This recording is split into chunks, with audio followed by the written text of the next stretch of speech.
Nessa conferência inaugural do nosso simpósio, como disse, o tema será o campo da saúde coletiva, raízes históricas, desafios atuais.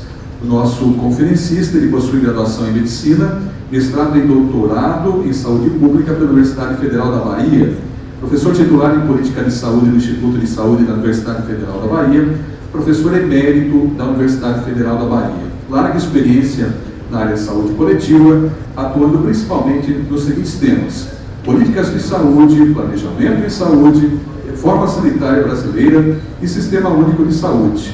É autor do livro O que é o SUS.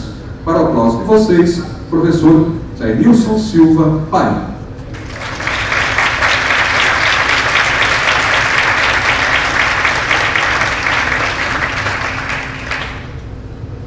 Obrigado pela apresentação.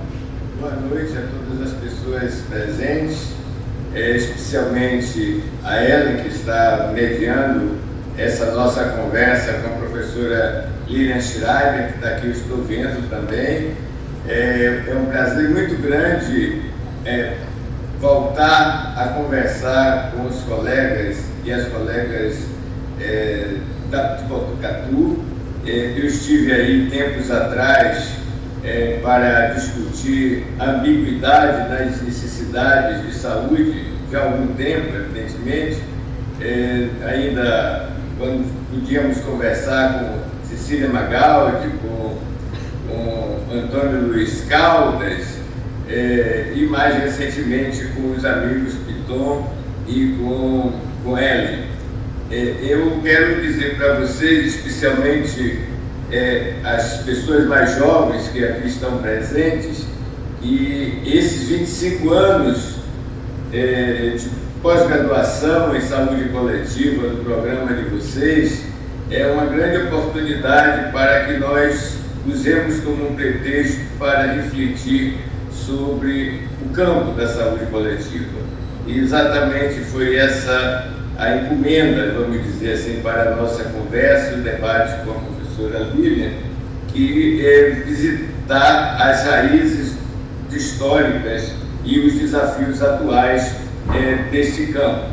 Evidentemente que neste momento nós já dispomos de uma extensa bibliografia sobre essas raízes históricas, e de modo que eu não vou avançar muito, não vou aprofundar muito neste tópico, vou visitar o tópico, mas não vou aprofundar muito, tentando deixar um pouquinho mais uma reflexão sobre os desafios atuais, especialmente para um campo que tem visto um progresso significativo nos últimos 40 anos, mas que tem questões ainda não superadas, vamos dizer assim, sobretudo na sua perspectiva original e os desdobramentos que este campo foi tendo nas conjunturas seguintes.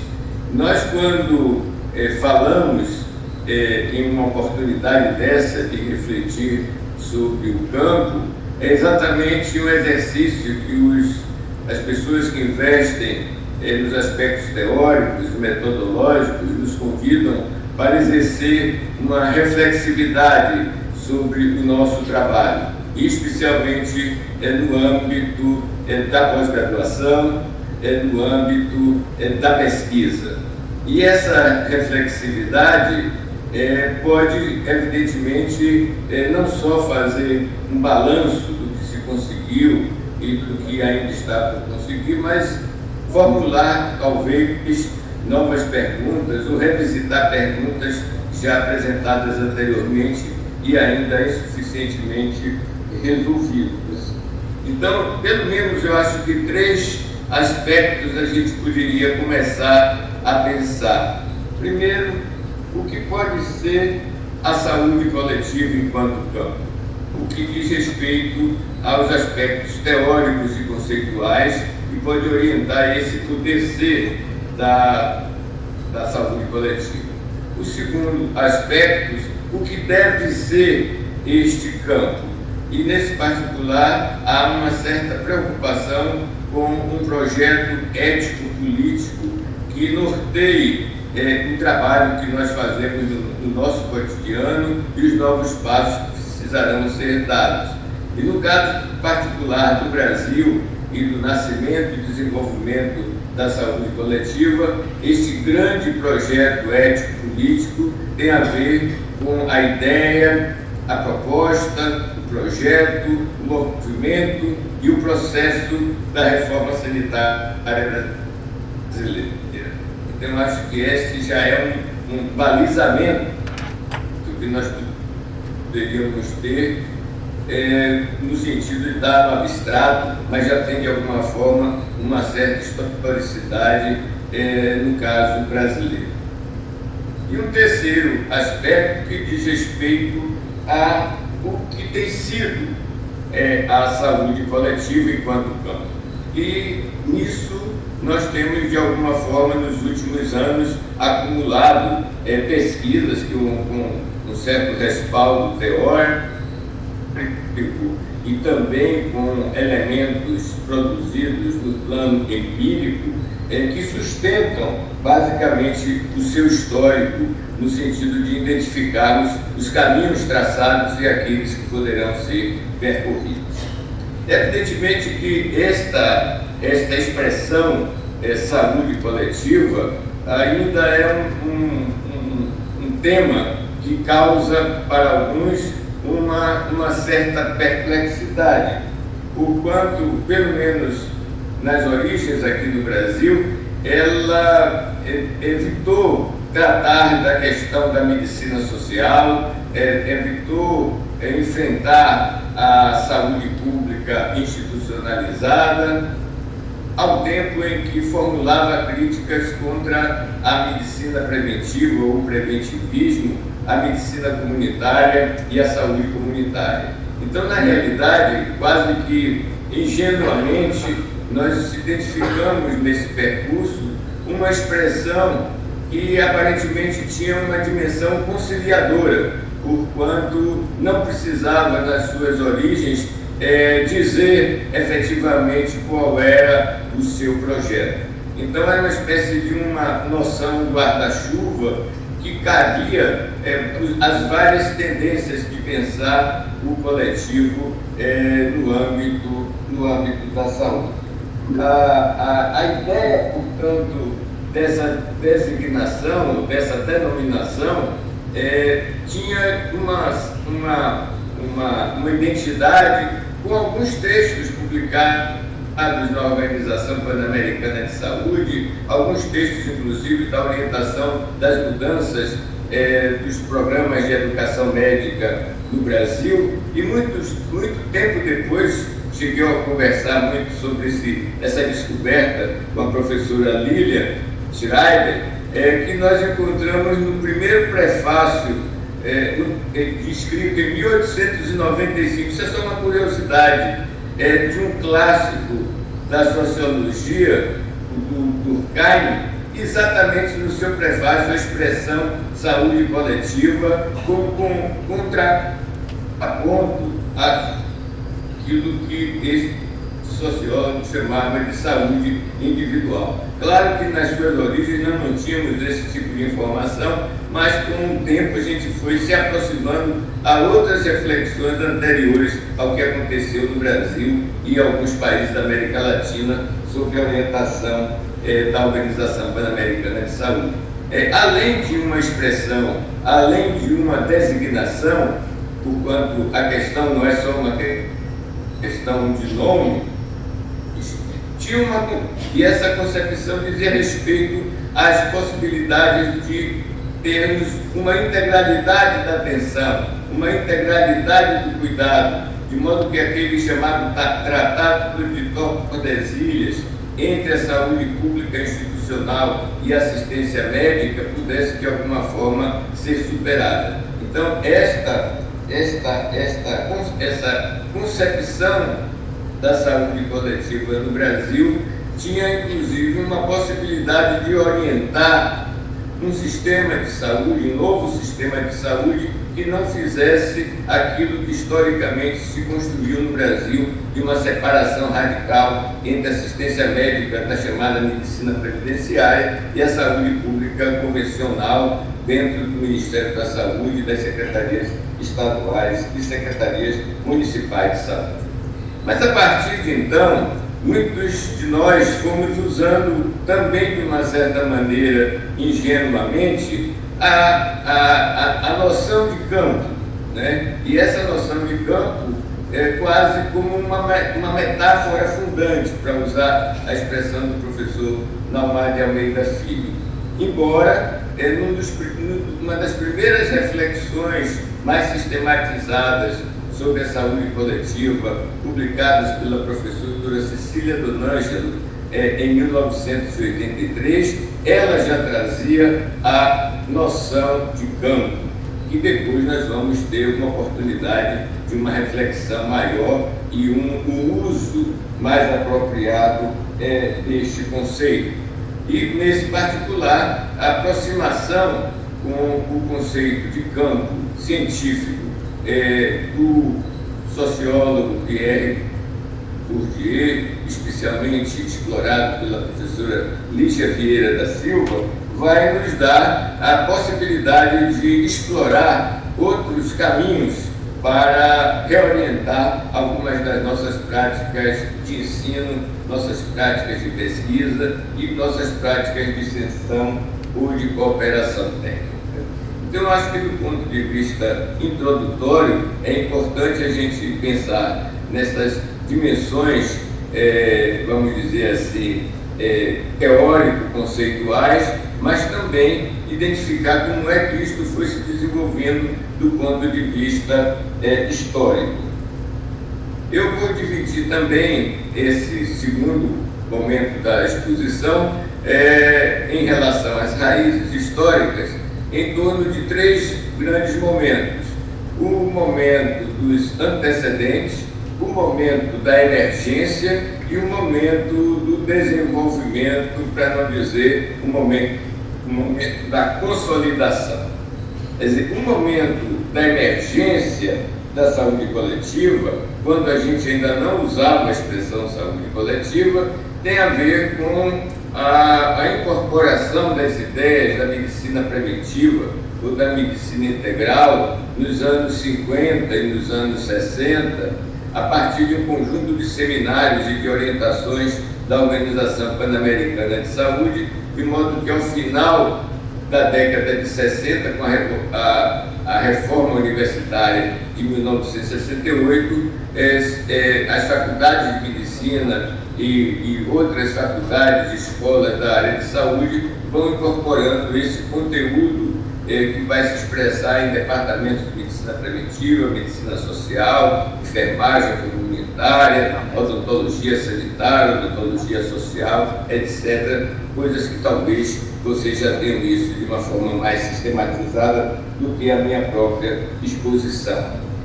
O segundo momento, vamos dizer assim, da emergência é exatamente no final da década de 70, após um conjunto de seminários realizados aí em São Paulo pelos departamentos de medicina preventiva, que resultaram em estímulos para a produção de teses, como a tese do Sérgio Aroca sobre o dilema preventivista e a tese da professora Cecília Donângelo sobre a medicina comunitária. Ambos os trabalhos fazendo uma crítica exatamente àqueles projetos que eram transferidos, nós diríamos hoje, do norte global para o sul.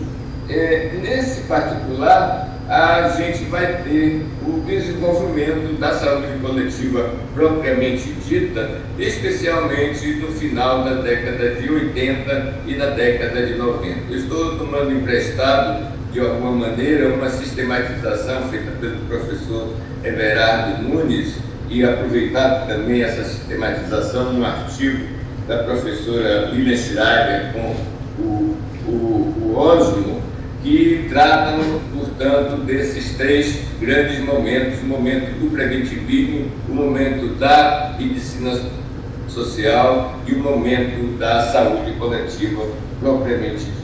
Então nós vamos ter, a partir da década de 90, a consolidação progressiva agora poderia falar deste campo científico no Brasil, deste âmbito de práticas que tenta se desenvolver no âmbito do serviço de saúde, justamente como uma busca de um exercício de um projeto que foi plasmado nas lutas contra a ditadura.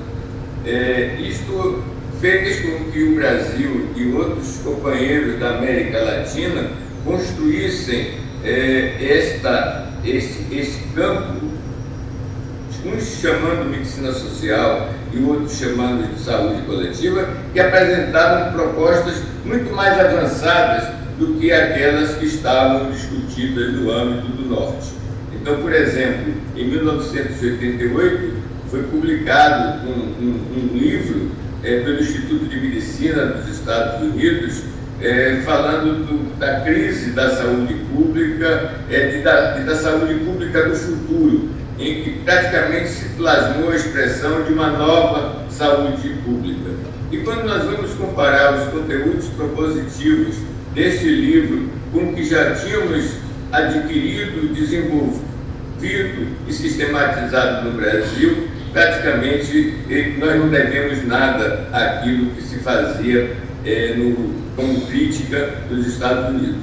De modo que em 1991, quando a OPAS organizou um seminário em Nova Orleans para discutir essa crise da saúde pública e algumas perspectivas, ficou muito evidente que as contribuições da América Latina iam além daquilo que se propunha em termos de Associação Americana de Saúde Pública ou Associação Canadense de Saúde. Nós vamos, portanto, enfrentar a crise da saúde pública com uma opção que para alguns poderia até ser considerada uma utopia, enquanto não tinha topos, não tinha lugar completamente a ser preenchido naquele momento, mas que se projetava para o futuro, sobretudo na medida em que a democracia avançasse e se implantasse um sistema de saúde universal, com integralidade orientado como uma diretriz, com participação social, com descentralização, etc.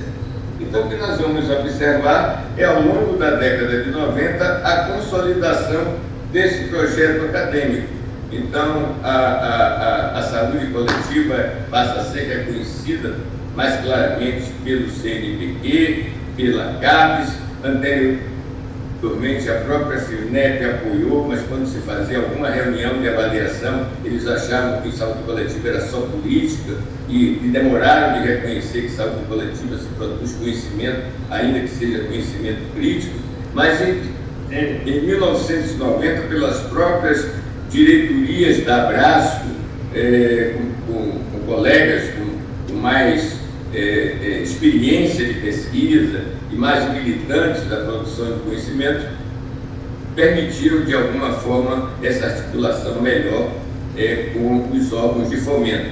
Eu queria só fazer um parênteses aqui para dizer que naquele mesmo livrinho da Abrasco em que saiu o artigo da professora Cecília Donângelo, eu quero fazer isso em homenagem a duas pessoas queridas e uma delas, inclusive, muito próximas a vocês, saiu também um texto da professora Cecília Magaldi com o professor Ézio Cordeiro, orientando um conjunto de diretrizes para a incorporação da saúde coletiva nos órgãos de fomento, especialmente o CNPq. Então, vocês vão vendo que desde a década de 80, passos foram tomados, mas efetivamente isso se expressou de uma forma de uma conquista maior durante a década de 90.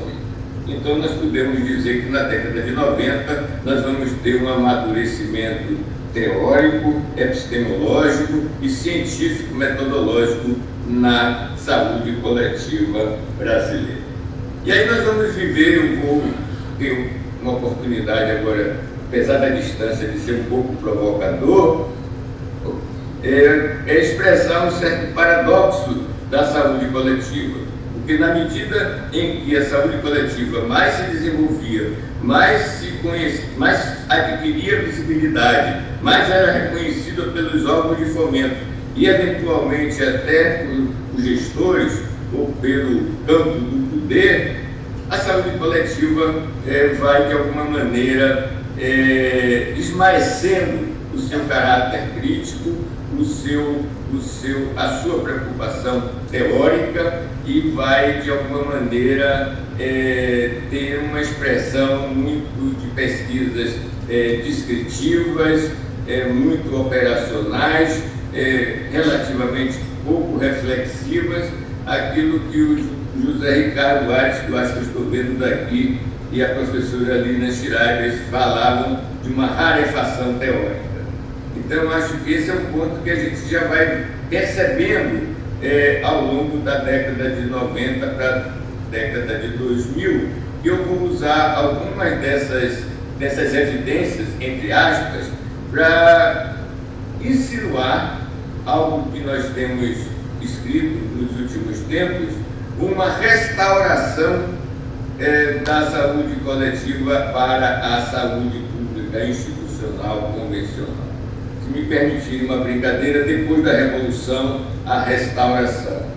E isto se dá paradoxalmente no momento em que a saúde coletiva mais era festejada, com seus congressos com 5.000, 6.000, 7.000 pessoas, com publicações no Brasil e no exterior, sendo seus profissionais, consultores de organismos internacionais, nacionais, etc. Nós estamos, então, no momento em que vão se escasseando os estudos críticos. E eu não diria só aqueles estudos críticos de uma matriz marxista, mas também weberianos e outros mais importantes que, de alguma forma, estiveram nas origens do nosso trabalho. Nós vamos verificar também como uma outra evidência quase que um uso indistinto da expressão saúde pública e saúde coletiva como se sinônimas fossem. Então, esse é um ponto que, de alguma maneira, esvazia aquele potencial crítico da saúde coletiva, e também em outras oportunidades dizíamos que era o DNA crítico da saúde coletiva. Porque, na medida que na linguagem comum, de alguma forma ingênua, uma leitura ingênua, espontânea, naturalizada e ahistórica, trabalhamos com essas duas palavras, a gente vai, de alguma forma, dando muito mais espaço àquilo que está instituído do que aquilo que é uma possibilidade de inovação e de instituir. E eu não quero, de jeito algum, culpar nenhuma instituição, mas na medida em que, por exemplo, os colegas de escolas, escolas ou faculdades de saúde pública se projetam e divulgam as suas produções, a expressão saúde coletiva se torna submissa a uma formação de uma expressão como saúde pública. Nada contra os amigos e os colegas da ENSP, nada contra os queridos amigos e colegas da Faculdade de Saúde Pública ao lado da casa de Arnaldo, mas, de certa maneira, esta expressão trata das questões de nome, que não são apenas questões de nome. Então, eu sempre digo que, distinguindo a saúde pública e a saúde coletiva, há valores distintos, há ideologias distintas, há projetos diferentes, há compromissos, sobretudo políticos e sociais, diversos, distintos, diferentes, e, sobretudo, há desafios também radicalmente distintos. Então, eu acho que esse esforço de separar não é por nenhum preciosismo semântico, é para a necessidade, do ponto de vista político, de orientar o que fazer diante de um país com a complexidade que é o nosso. É um país que, como dizia o Tom Jobim, não é para amadores. E a gente foi muito amador na vida quando pensava de alguma maneira, com as nossas utopias da saúde coletiva, um SUS universal para todos, de uma reforma sanitária que fosse uma totalidade de mudanças e não uma reforma setorial, financeira e administrativa. Então nós vamos ter, portanto, essa situação que eu estou colocando como possíveis evidências dessa restauração. Mas se vocês quiserem uma data que pudesse se colocar como quase um marco desta submissão da saúde coletiva à saúde pública convencional, institucionalizada, flexneriana, rockefelleriana e etc., é o Abração de 2006. E exatamente naquele paradoxo, quando nós podíamos juntar a saúde coletiva com a Associação de Saúde Pública Mundial, praticamente se diluiu o espaço crítico da saúde coletiva naquele grande abrascão do Rio de Janeiro. Então, estou de alguma forma me encaminhando para uma reflexão final que diz respeito aos desafios que se colocam no presente, em que nesses 25 anos que vocês estão hoje comemorando, e nós nos aproximamos dessa comemoração, de alguma maneira permitem nós jogarmos algumas questões. Será que nós estaríamos no tempo de renovar a saúde coletiva, ou refundar a saúde coletiva diante do que nós cumprimos nessas últimas décadas de restauração à saúde pública? Porque o desenvolvimento da saúde coletiva não significou ganhos semelhantes na reforma sanitária nem no SUS. É paradoxal também, e para não dizer contraditório, que justamente no momento em que a saúde coletiva mais avançou, as desigualdades aumentaram, as iniquidades na área da saúde se diferenciaram cada vez mais, grupos foram postergados do acesso igualitário e de qualidade na atenção. Então, é difícil para nós que acompanhamos esse processo há algum tempo entendermos como é que a saúde coletiva pode ir bem quando a saúde e o sistema de saúde do povo vai mal. Então, eu acho que esse é um ponto importante para nós tentarmos delimitar melhor o que é a saúde coletiva, porque não pode ser esse saco de gato que cabe tudo. Eu sei que vocês têm uma revista, uma interface, nós temos a revista Ciência e Saúde Coletiva, nós temos a revista Cadernos de Saúde Pública, enfim, sobretudo os editores da revista ficam com dificuldade de saber se aceita esse ou aquele artigo, se aquilo é ou não é saúde coletiva. Então, ainda que nós não tenhamos limite, mas algumas fronteiras, de alguma forma, precisam ser identificadas para o nosso campo. Talvez a própria organização da Abraço tenha alimentado essas questões.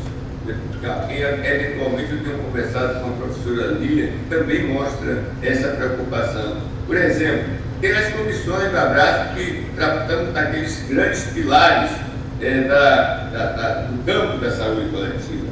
Mas tem um conjunto enorme, imenso, de grupos de trabalho chamados GTs, que vão fracionando cada vez mais o conhecimento produzido e a sua aplicação.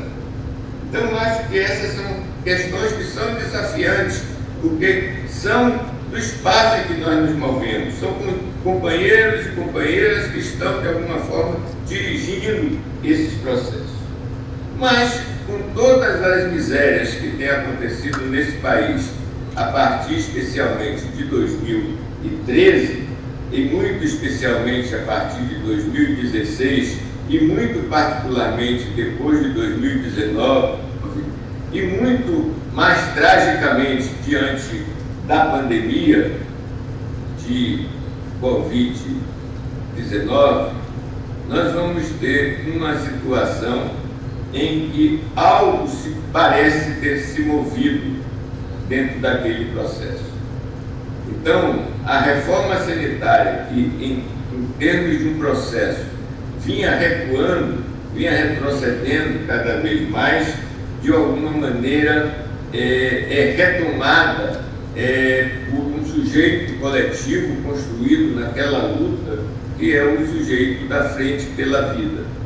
E essa Frente pela Vida que associou a Abrasco, SEBS, tantas entidades, além do Conselho Nacional de Saúde, permitiu, de alguma forma, uma revitalização da reforma sanitária brasileira e uma certa visibilidade do SUS. Nesse particular, tem uma tese que foi defendida recentemente aqui no nosso Instituto, em que estuda exatamente como se expressou o processo da reforma sanitária naquele período da pandemia. E vai mais ou menos na linha, uma tese orientada pela professora Carmen Teixeira, é uma enfermeira chamada Jamile Santos, e que trata dessa revitalização da reforma sanitária brasileira. Então, aquela articulação que existia no passado entre reforma sanitária e saúde coletiva, de alguma maneira se coloca a partir desta crise sanitária, ambiental, política, social e econômica que nós tivemos naqueles famigerados anos de 2020 a 2022. Então, acho que esse é um ponto que está nos desafios. Até que ponto podemos reconhecer esta reforma sanitária como uma propulsora de uma reatualização ou uma refundação do campo da saúde coletiva.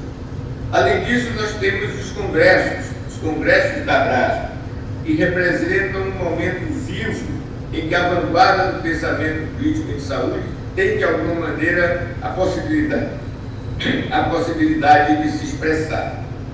Então, eu acho que nós poderíamos ir concluindo essa apresentação. Eu estou, tanto quanto vocês, com grande expectativa das reflexões da professora Lilian Teixeira, pensar em que medida nós não teríamos uma possibilidade de questionar a revolução passiva que, de alguma maneira, tem orientado a história do Brasil, tem orientado a saúde no Brasil e, por que não dizer, a saúde coletiva no Brasil. Então, algumas pesquisas em andamento vêm, de alguma maneira, trazendo algumas dessas questões. Em que medida, por exemplo, a reforma sanitária brasileira, naquele período nefasto que eu me referi anteriormente, teve um aspecto positivo, no sentido de tensionar aquele binômio da conservação-mudança que compõe o conceito gramsciano de revolução passiva.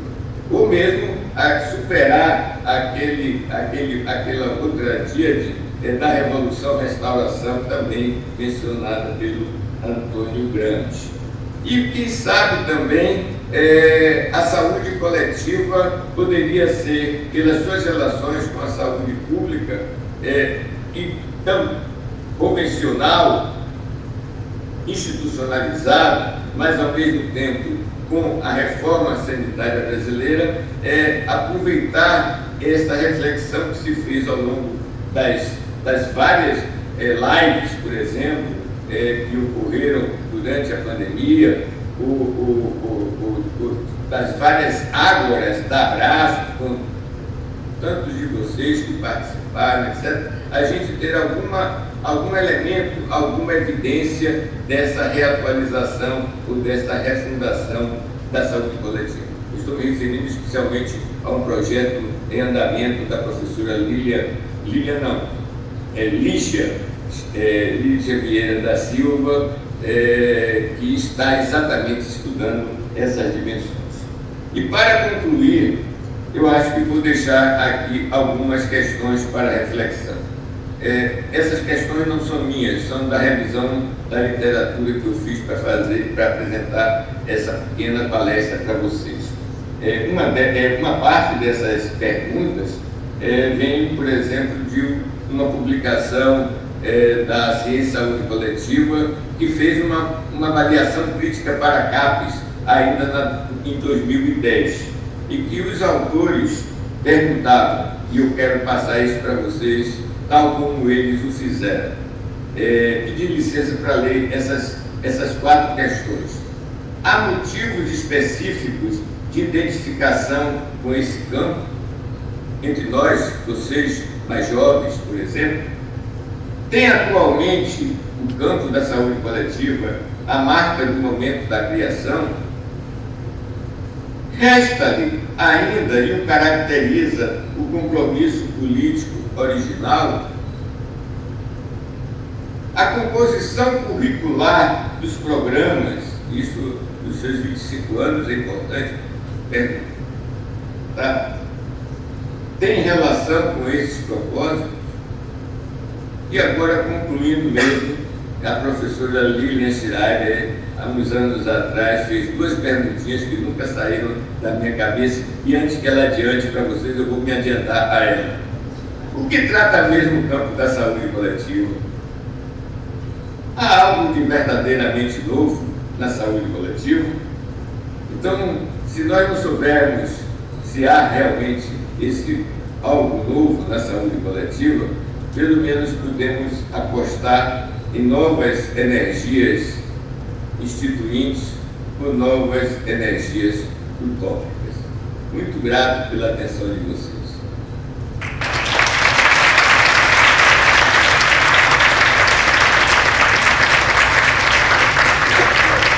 Agradecemos ao professor Jairmilson Silva pela brilhante apresentação. Convidamos para o palco como debatedora desta noite a professora Lilian Lima Schreiber, graduada em Medicina pela Universidade de São Paulo, possui mestrado, doutorado em livre docência em Medicina Preventiva pela USP, especializações em Saúde Pública e Planejamento para o Setor de Saúde. Coordenou o programa de pós-graduação em Medicina Preventiva da USP entre 1999 e 2007. Desenvolve pesquisas interdisciplinares em violência, gênero e saúde e histórias das práticas da saúde, medicina e saúde pública, entre outras. Para o aplauso de vocês, a professora Lilian Lima Schreiber.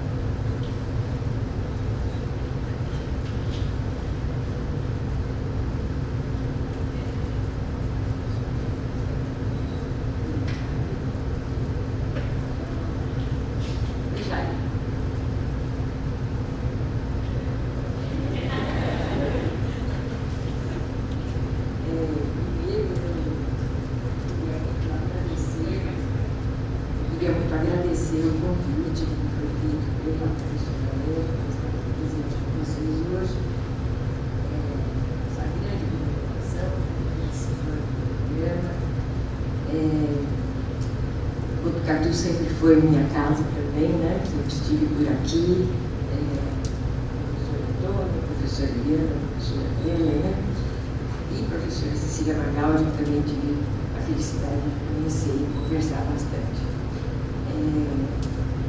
E fiquei honrada com o convite de Imagina, né?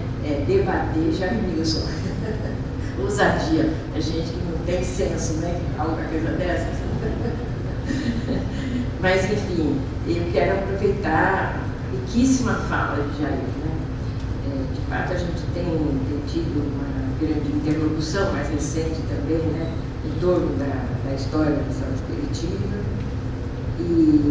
E a apresentação que Jair traz dá conta de grandes questões, que são questões que a nova geração terá que enfrentar, né? A ideia de refundar a saúde coletiva, a ideia de ultrapassar o nosso uso ingênuo para a noção de campo, para a prática, né? Para a praxis dentro do campo, né? Enfim, e também da nossa, num certo sentido, também ingênua, a aproximação da reforma passiva, não é? Acho que são 3 pontos que Jair traz que são bastante instigadores, e eu queria fazer a reflexão em torno disso, pela dificuldade do que é o pensamento crítico, né?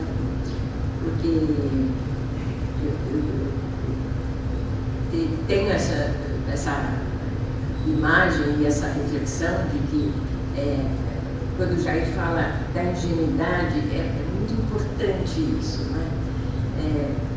Porque acho que acreditávamos que seria mais fácil e mais simples fazer mudanças, né?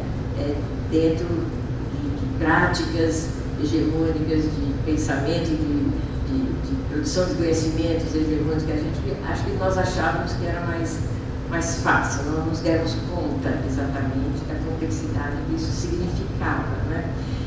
E que é uma complexidade que é muito interessante, porque ela está dentro já da própria noção de campo do Bourdieu, né? A descoberta dessa noção com maior profundidade, e isso a gente de fato deve à própria Lígia, né, que traz na recuperação histórica que ela faz da saúde coletiva, ela traz bem essa questão: será que estamos mesmo no campo? Então, o que é essa ideia do campo, né? Então, a ideia do campo é da vivência e da experiência de um antagonismo que a gente não se dá conta logo de cara. Qual é o antagonismo? É que é muito difícil para pessoas que estão formadas, socializadas, aculturadas no interior de uma perspectiva hegemônica que domina, né, a nossa própria socialização. A gente acha que é fácil livrar da socialização e partir para uma contracultura, uma proposição radical que modifique toda a cultura vigente, né? Então, nosso aprendizado é que não é fácil fazer isso, né? E isso constitui, digamos, a perspectiva mais ingênua, né? De imaginar que, através de uma apresentação de um pensamento mais crítico, da proposição de práticas que são mesmo mais críticas, que elas conseguiriam rapidamente deslocar o hegemônico, e não é o que acontece. O que Bourdieu até vai nos dizer: nós, dentro de um campo, se estamos continuamente fazendo este campo viver e sobreviver, isto é, reproduzindo as questões desse campo, se estamos fazendo isso, ao mesmo tempo, como diria então Cecília Donângelo, percebendo ou não, né, consciência clara de que fazemos isso sem essa consciência clara, nós estamos, ao mesmo tempo, reproduzindo a conservação. Nós estamos propondo a modificação, mas reproduzindo a conservação. Senão, não conseguiremos existir como campo na sociedade, né? E não nos demos conta exatamente de em que momento nós teríamos mais sucesso na inovação, na substituição do vigente, e em que momento, em que ponto nós apenas estamos conservando o vigente, né? Há um estudo publicado por Luiz Pereira, que foi o orientador da Cecília, né? E na tese de doutorado dele, que é dos anos 60, ele examina a reforma da educação. Ele vai dizer isso, quer dizer que à medida que se tentou reformar a educação e que essa reforma foi ganhando um grande espaço na sociedade, foi sendo aceita e entrou para o interior da estrutura do Estado, ela foi progressivamente perdendo a radicalidade da proposta. Isso é exatamente um pouco o que o Jair traz, né? Quer dizer, precisa refundar, porque de alguma forma, né, ao ganhar o reconhecimento dentro da sociedade, né, ao consolidar-se dentro da sociedade, ao mesmo tempo, da radicalidade original, pouca coisa sobrou. Vai sendo um pouco assimilada pelo Estado apenas aquilo que é possível de ser assimilado para a reprodução da conservação. É o que vai dizer Bourdieu a propósito do campo, né, também, né? E do Estado, lógico, né? Então, essa ideia do uso ingênuo é muito importante. E talvez uma questão que se possa deixar para as novas gerações é que se reflita acerca dessa ingenuidade, para que não se vá exatamente no mesmo percurso anterior, né? Mas com uma renovação de percurso na perspectiva de tentar continuar, né, com a radicalidade da crítica e saber o momento em que é necessário, quase que obrigatório, sair da proteção do Estado, né? Porque senão a gente estará, de fato, mantendo a estrutura e reproduzindo a estrutura. É muito difícil esse julgamento e essa tomada de decisão. Ela se expressa numa radicalidade. Você sabe que eu sou leitora aqui na Arendt, né? Eu gosto muito dela. E ela vai analisar muito, né, o nazismo, o fascismo, ou essa presença do mal, né, que representa, que esses sistemas representam, né? E ela vai especialmente analisar a questão do julgamento do Eichmann, né, que é a questão dos judeus. E ocorre que, desde o interior, o mais assim, tenebroso, né, do meu ponto de vista também, como dela, o mais tenebroso desse templo absolutamente pesado, sombrio, que foi, né, o Holocausto, foi o fato de que os alemães puseram os próprios judeus para definir quem entrava na fila da câmara de gás e quem não entrava. Então veja que situação, não é? Que possibilidade teria um sujeito nessa condição de contrapor-se à ordem vigente, né? E ela analisa essa dificuldade de alguma maneira, né? Como estar lá e fazer isso, né? Claro, ela analisa uma situação extrema, né? É um mal extremo que eu estou dando exemplo, mas num outro sentido, um pouco menos extremo talvez, a entrada para o interior do Estado, o reconhecimento da sociedade, a valorização, tal como a sociedade conservadora é o momento em que a gente tem que fazer essa pergunta: eu ainda posso ficar nesse lugar ou eu tenho que mudar de lugar? Já é o limite da onde eu não posso mais exercer o pensamento crítico nem criar nova crítica, né? Porque eu vou sendo assimilada progressivamente à máquina de conservação. Então, me desculpe as gerações jovens de eu trazer esse tema tão pesado, mas de qualquer forma vai no sentido de pensar como se refundaria então a saúde coletiva, porque essa é uma boa ideia, não é? Como, de maneira então um pouco menos ingênua, se proporia uma nova apreensão crítica, abordagem crítica do vigente, e se proporiam mudanças que certamente seriam barradas na sua radicalidade em uma certa direção. Então, em qual outra direção se pode ir, não é? Eu creio que nesse sentido, entre a base popular que esteve no início, né, dos movimentos sociais que ajudaram a própria saúde coletiva, um pouco perdeu-se para a base do reconhecimento oficial no interior das estruturas instituídas, né? Então, nesse sentido, um retorno, né, ao movimento social é importante, e as pessoas podiam, a partir daí, talvez, pensar novos percursos e de uma maneira já menos ingênua, a partir da nossa contribuição, né, nos tempos mais presentes, se poderia pensar novas proposições, novos projetos, novos movimentos, né, e novas consolidações.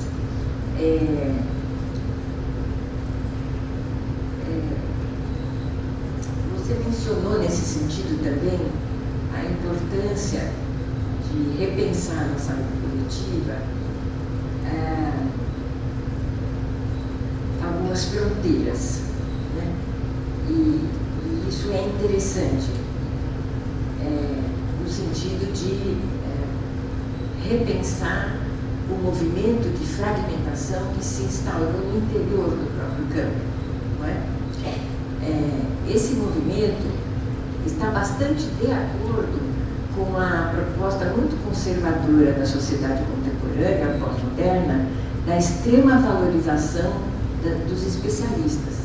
A Arendt dirá mesmo também, vem da modernidade, mas é na pós-modernidade que isso sufoca, digamos, as situações em contrário, né? Ou seja, é a sociedade dos especialistas que vale, é a palavra e a voz dos especialistas que vale. E nós estamos nos tornando cada vez mais especialistas em fragmentos da saúde coletiva. Então, é nesse sentido também que eu acho que propusemos uma reflexão acerca das nossas 3 áreas, né, e que fomos conquistando, né, uma certa especificidade e autonomia no interior de cada área. Isso é interessante no sentido do desenvolvimento desses segmentos. No entanto, cabe sempre a pergunta a eles, né, o que ainda os une enquanto saúde coletiva? Que tipo de diálogo é necessário entre as áreas e entre os diferentes tipos, né, de estudos e de produção do conhecimento e de sugestões para as práticas, o que ainda se pode dizer que há de comum, para então imaginar que a saúde coletiva é ainda uma pretensão de campo, no sentido de que estaremos reproduzindo o que nos é comum, o que nos caracteriza em nossa especificidade de saúde coletiva. E se a fragmentação evita que nós tenhamos a compreensão dessa nossa especificidade, nós temos que parar de nos fragmentar. A ideia de que quanto mais especialista, melhor é uma ideia muito acoplada ao complexo médico-industrial, ao mercado, não é? A gente até já tem o próprio testemunho e a experiência de que os celulares de nova geração nem sempre são melhores do da antiga geração, né? Então, não é necessário sempre especializar e fragmentar e conhecer mais a fundo uma pequena parte, né? Porque é interessante que à medida que a gente faz do fragmento algo que não é fragmento, mas que é algo em si mesmo, como se fosse ele próprio um território completo, né? Quando nós fazemos isso, nós simplesmente retiramos essa parte, seja a epidemiologia, seja as ciências sociais de saúde, seja as políticas e o planejamento de gestão de saúde, nós retiramos as partes do pertencimento ao todo, do pertencimento ao social. E vamos estar trabalhando com algo que é social como se não fosse social, como se fosse apenas aquele fragmento individualizado, que é o que rege, num certo sentido, o mundo médico, né? O mundo da medicina biomédica, né? Que se vê como algo à parte do social. Está manipulando o social, está integrando o social, mas se pretende um mundo à parte neutro em relação ao social, né? A medicina faz isso com uma certa medicalização mesmo do social, no sentido de tentar uma neutralidade referente ao social. É uma busca de ser neutro por referente ao social. Mas uma área como a saúde coletiva pode ser neutra por referente ao social? Quer dizer, um fragmento dela pode ser neutro dentro dela, né? Negando a sua origem comum no todo que se segue. Então, a questão da fragmentação é uma questão que precisa ser pensada, né? Embora conhecer mais e melhor uma parte, não invalide necessariamente o diálogo com o todo. E é essa não invalidação que precisa ser retomada como um novo projeto de conversa interna. Que campo é esse? Né? Quem somos nós? O que temos ainda de comum? Então, eu acho que a sua apresentação, de fato, nos motiva nessa reflexão e eu estou um pouco dando de herança aos jovens que estão assumindo o campo. Lígia tem uma apreciação muito interessante, bem na linha do Bourdieu, não é?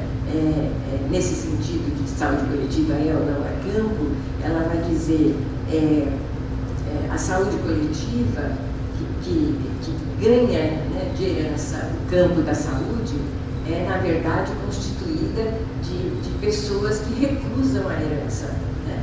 Recusam a tradição da medicina biomédica dentro do campo da saúde. Então, são herdeiros que não querem herdar, que querem fazer outra coisa, não é? Então, aqui que é um convite à nova geração que seja herdeira, que não quer herdar, mas que quer fazer uma nova coisa, né? Refundar mesmo um novo pensamento crítico. É possível, dentro da reforma passiva, nós não vamos propor guerra, né? Guerra civil. Então nós vamos ter que entender melhor a reforma passiva, até onde ela pode ir, até onde nós temos que, então, de novo, refundar alguma coisa, né? Eu acho que esse movimento vai ter que ser feito sempre, né? Para evitar a permanência ingênua dentro de uma proposição de reforma, de uma proposição de mudança social. Eu acho que isso cabe para as novas gerações, né? Então, eu agradeço demais a oportunidade de ter feito as considerações a partir da sua fala, sempre tão motivadora e instigante, e espero que as pessoas deem conta dessa difícil tarefa, né, de complementar e melhorar o que nós fizemos. Muito bom. Obrigada.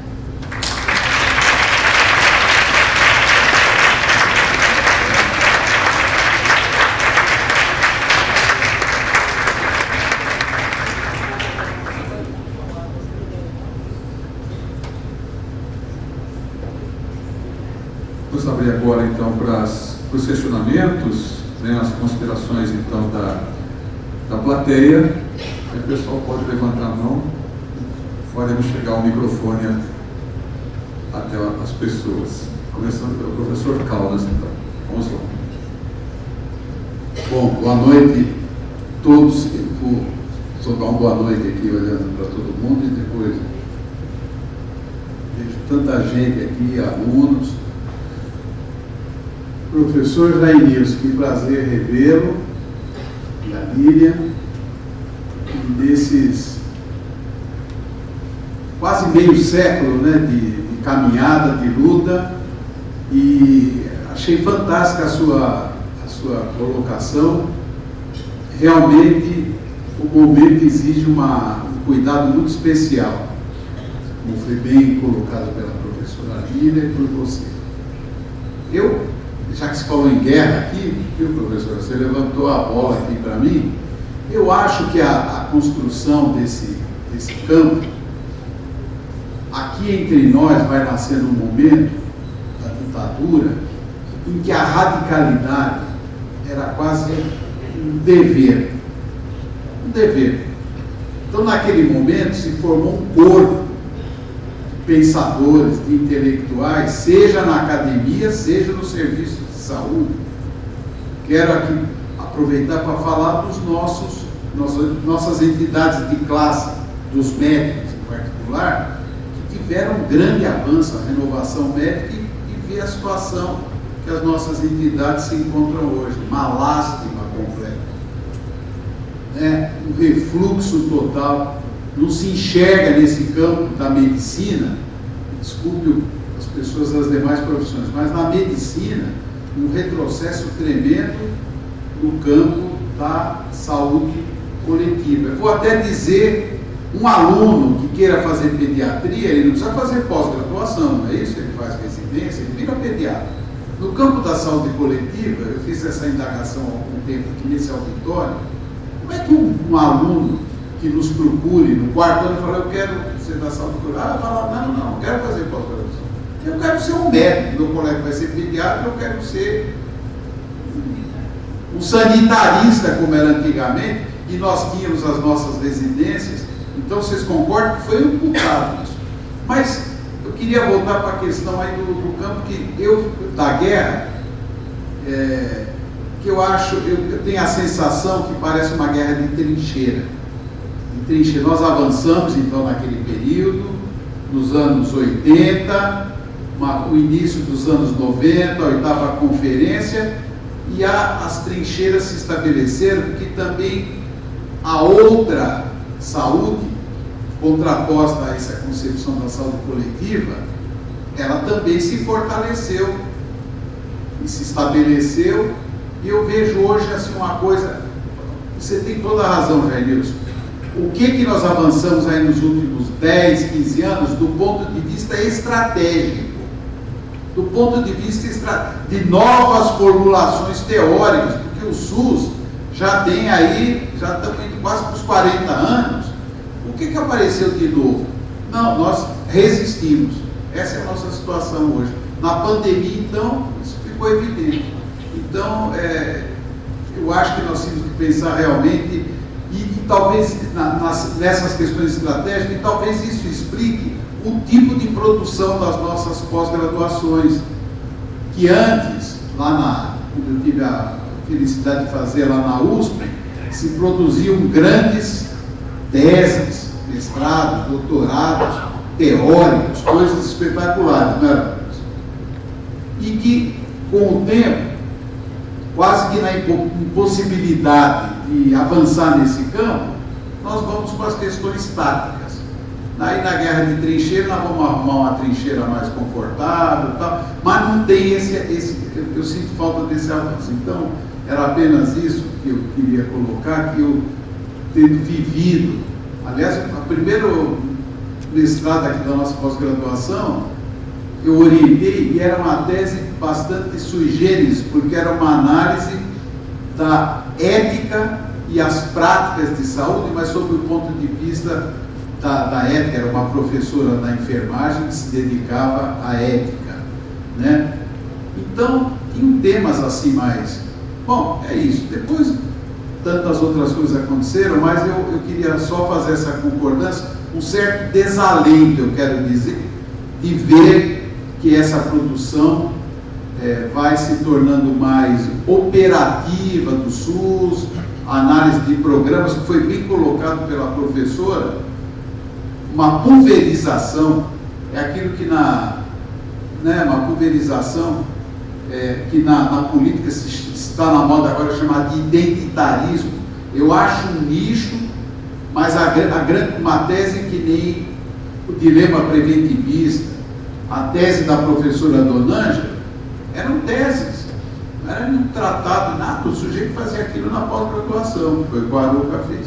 Então era isso que eu queria colocar, mas sobretudo dizer da minha felicidade de estar aqui com vocês dois, né? O Jair Nilson, cara, você só ficou um pouquinho mais careca, mas ele não mudou nada a cara dele, é verdade, continua jovem como sempre. Quero, para aqueles que não conhecem, dizer que, além de você ser um professor, tudo, você é um dos edificadores desse avanço que nós tivemos no nosso sistema único de saúde, na nossa saúde coletiva. Você não é só uma pessoa do campo com grandes contribuições teóricas, mas, sobretudo, você é uma pessoa que ajudou a construir o SUS no momento em que o que prevalecia era a praxis. A gente falava e fazia, não era assim? Ao mesmo tempo. Eu queria só terminar, fazer um elogio ao nosso programa, dizer que, além de outras questões, a mesa foi bacana, eu queria lembrar de um aspecto. Nós vivemos numa região, Botucatu está numa região que a gente fala que é abaixo do Rio Tietê, que é a região pobre do estado de São Paulo. Então, lá nos anos 80, nós tínhamos pós-graduação em Unicamp, Ribeirão, na área de saúde coletiva, a USP, a Faculdade de Saúde Pública, mas tinha um vazio daqui.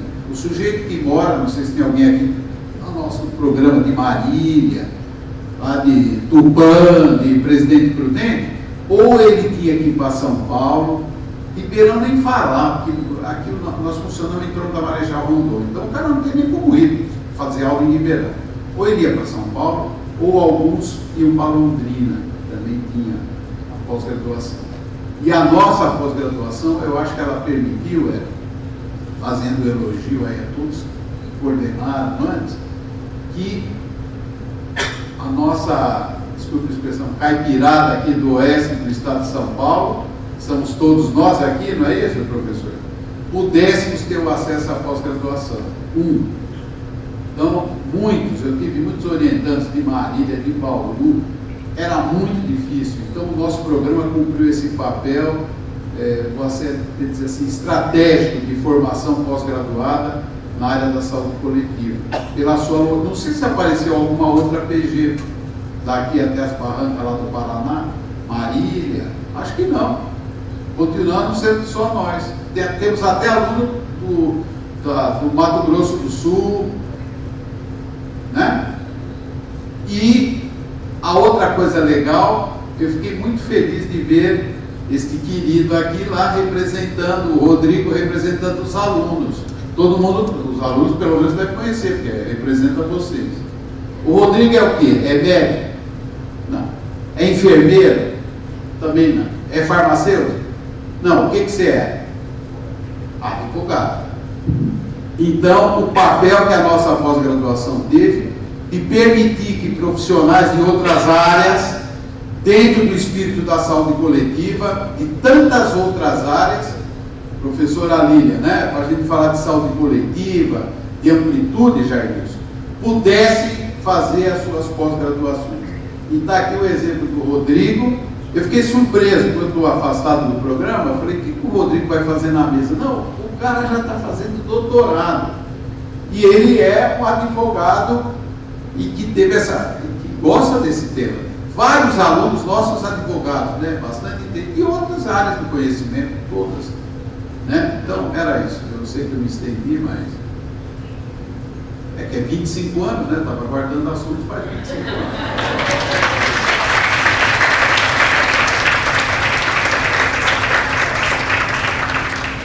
A palavra continua aberta. Alguém gostaria de se expressar ou fazer alguma questão?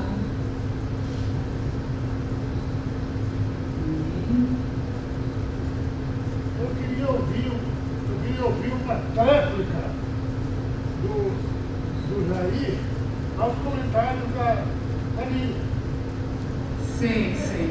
Não, nós vamos devolver a palavra agora ao professor Jair Nilson, que foi pedido uma tréplica, professor, às palavras da professora Lília, né? Então, que o senhor, acho que, então, devolvemos a palavra para você, tá bom? Para os comentários finais, então, se ninguém mais quiser se pronunciar. Por favor, Jair Nilson. Obrigado, Ellen. Eu quero agradecer os comentários pertinentes da professora Lília a partir da minha exposição e a fala afetuosa do Caldas aí, apesar da crítica à minha careca, mas além da careca tem os cabelos brancos também, que eu tenho pintado muito ultimamente, né? E que mudaram um pouco o visual. Mas, como dizia aquela propaganda, né? Algumas outras coisas continuam iguais, e uma delas é a aposta nas gerações que vão chegando, que constituem, portanto, os novos sujeitos sociais, individuais ou coletivos que levam em frente esses projetos. Isso não significa uma transferência de responsabilidades para a garotada que está aí presente, mas mostrando que tem uma linha política que foi desenvolvida em um determinado momento histórico do Brasil, um momento em que se valorizava muito a democracia, não exatamente uma ideia de uma democracia liberal ou uma democracia formal, mas uma democracia profunda, que hoje nós falamos de uma radicalização dessa democracia para chegar ao cotidiano das pessoas. Alguns de vocês que por acaso leram um livro que eu escrevi para a tese de doutorado, vão ver que eu me identifiquei um pouco com uma sistematização da filósofa húngara, que trouxe, por exemplo, Agnes Heller, uma ideia de uma revolução do modo de vida. E isto, portanto, passa muito pelas considerações que Lília vem fazendo, inclusive quando ela lê e estuda a Hannah Arendt. Eu acho que esse é um ponto importante, porque as revoluções que nós conhecemos na história mudavam as relações econômicas, mudavam as relações de poder, sobretudo do Estado, mas não mudavam ou não alteravam a vida cotidiana das pessoas. Então, nesse momento em que a direita, a extrema-direita, os fascistas e os neofascistas vão se imiscuindo com os maiores desejos e necessidades do povo, nós temos que repensar as formas, mas, portanto, de trazer essa utopia libertária, talvez até iluminista, para que nós possamos pensar em algo que não seja apenas barbárie. Então, eu acho que esse é o grande desafio que se coloca, aí eu digo não só para vocês, mas para todos nós, que inclusive já cumprimos uma boa parte dessa tarefa, mas que temos o compromisso com filhos, com filhas, com netos, com netas, com sobrinhos, etc., para que nós tenhamos um país que seja merecedor da qualidade do povo que ele tem. Então, eu acho que era isso que eu queria dizer, que fiquei muito feliz com essa oportunidade, talvez uma outra que eu possa estar mais presente, não com essas, apenas usando essas tecnologias remotas aqui, que nem sempre a gente ouve direito o que está expondo, e com isso eu poder, de novo, abraçar e sentir essa energia instituinte, utópica, que passa na fala de muitos de vocês. Um grande abraço, boa noite, e mais 25, 50, 100 anos para a pós-graduação de Botucatu.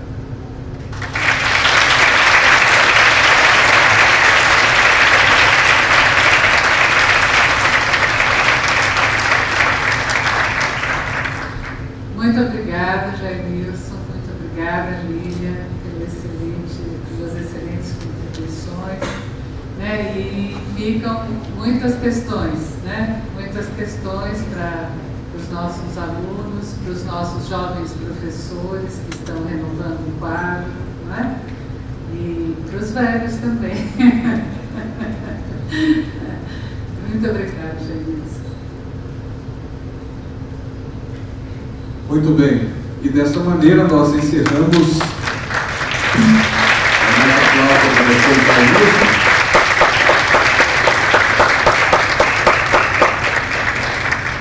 o nosso agradecimento ao professor Jairmilson, também à professora Lília, né, pela contribuição brilhante nessa abertura do simpósio que marca os 25 anos do Programa de Pós-Graduação em Saúde Coletiva da Faculdade de Medicina de Botucatu.